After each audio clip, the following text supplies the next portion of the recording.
JDs and gentlemen, goys and burrows, welcome back to the channel. Happy Saturday. Hope you guys had a wonderful, wonderful week. The weekend is officially here, so sit back and relax, have some fun this weekend, hang out with your family, do something like that. But I do want to start out by saying thank you guys from the bottom of my heart for all the love and support here recently on the channel. It's been insane. You guys are awesome. The community has been growing, and I can't thank you guys enough for it. As someone who does this as a hobby with a full-time job and a family and dogs and a house and everything else, it's not my main priority, but when I do get to it, I love doing it with you guys. So, with that being said, guys, if you guys do enjoy this video, drop a like and subscribe. It means the world to me. We upload almost every single day here on the channel, or as frequently as we can.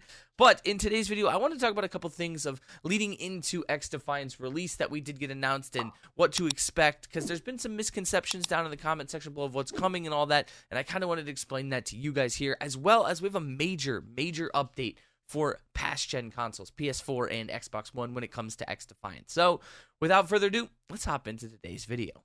Now, if you guys have been living under a rock and you haven't seen it anywhere, XDefiant did get an official release date of May 21st, which blew everyone away. So that means at the end of this month, Tuesday, May 21st, we will be getting XDefiant's preseason, which is going to be a 6-week-long preseason that leads officially into Season 1's launch, which is looking to launch a little bit around either the 4th of July weekend or 4th of July week, or the end of the next week of that one, depending on, I don't know, how things work. I don't feel like a studio is going to launch content on a holiday week. I feel like it would be the next week, but I could be wrong. It depends when they start the 6 weeks from, but anytime in that beginning of July, we'll be getting the official first season of XDefiant. And a lot of people have been wondering like what the preseason has to entail.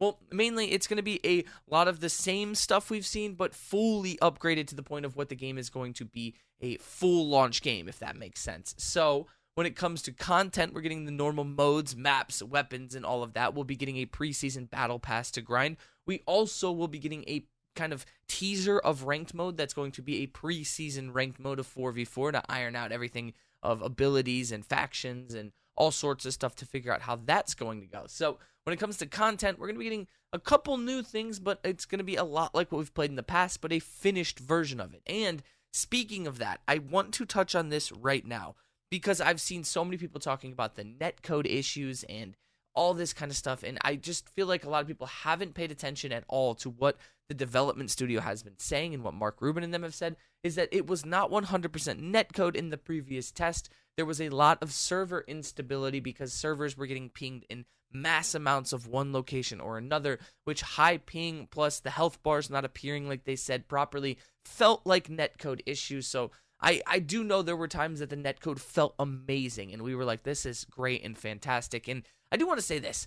The amount of people that I've seen complain about the netcode in this game, but no other games in the past, especially, I'm going to tie it in, Call of Duty. Call of Duty had some horrible hit detections in its years past, and no one has ever said a word about that. I think netcode has become kind of the big one to jump on for this game. It's the easiest scapegoat to complain about XDefiant. So if you're a netcode hater, I don't know what to tell you.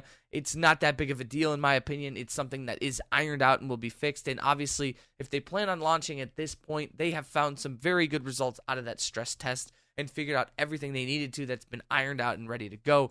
And I will say, the one thing that me and a lot of the people in the community, my friends in our Discord, that we can't wrap our head around is the fact that this is a free-to-play game. There's no obligation to buy anything. There is no obligation to spend money.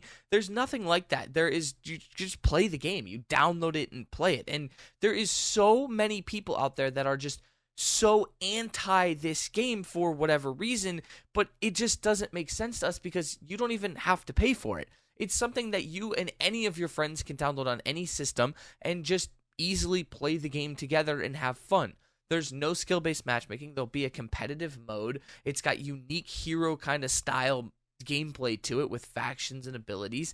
And there's no financial burden on this game. I just don't wrap my head around why there's so much kind of distaste in it because it's a first-person shooter that is free.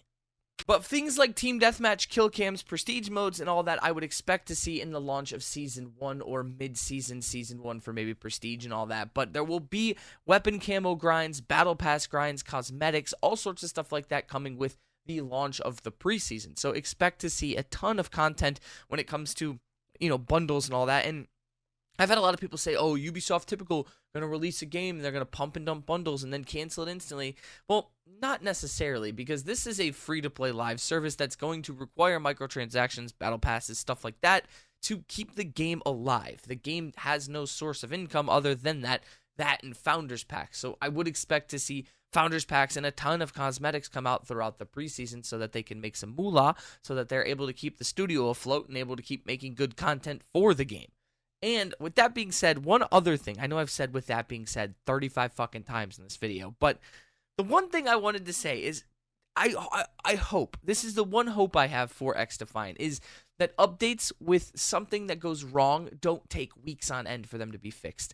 Current example, the Warzone thing right now where you can't sprint and reload, they announced that it'll be fixed next week, which is just mind-boggling to me that you're going to put your community through this.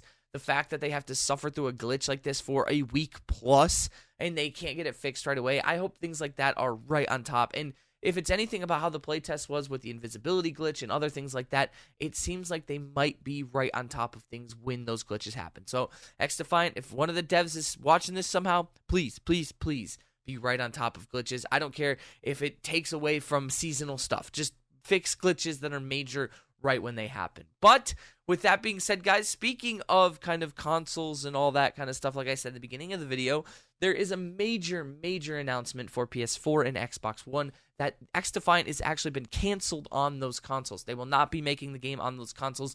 This was said directly by XDefiant in a response on, was that Thursday, I think it was, saying that, hey, we have stepped away from previous gen consoles in order to focus on making the best game possible for the current generation of consoles. And I am completely 100% understanding and okay of that. I know it sucks for those of you who don't maybe have a new console or a PC, but I do want to say this, and we've seen it recently a lot with a lot of video games, and one I can point out in particular that I've been playing, Gray Zone Warfare, and this is the fact that outdated technology doesn't keep up nowadays with what games are requiring, and that's kind of what XDefiant's going to go through. And if there was anything server side or netcode side that you guys love to say of anything going on with those previous gen consoles, of porting them over and stuff, canning that might have been the best idea possible for them and the easiest solution rather than trying to figure out a way to make it work. So I feel bad for it. It sucks, but hey, maybe at some point you guys will be able to get a PS5 or an Xbox Series X or something, or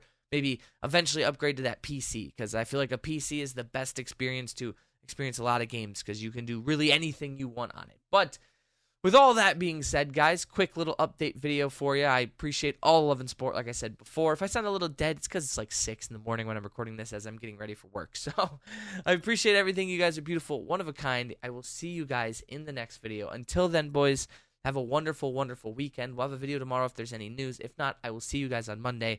I love you guys. Deuces, boys.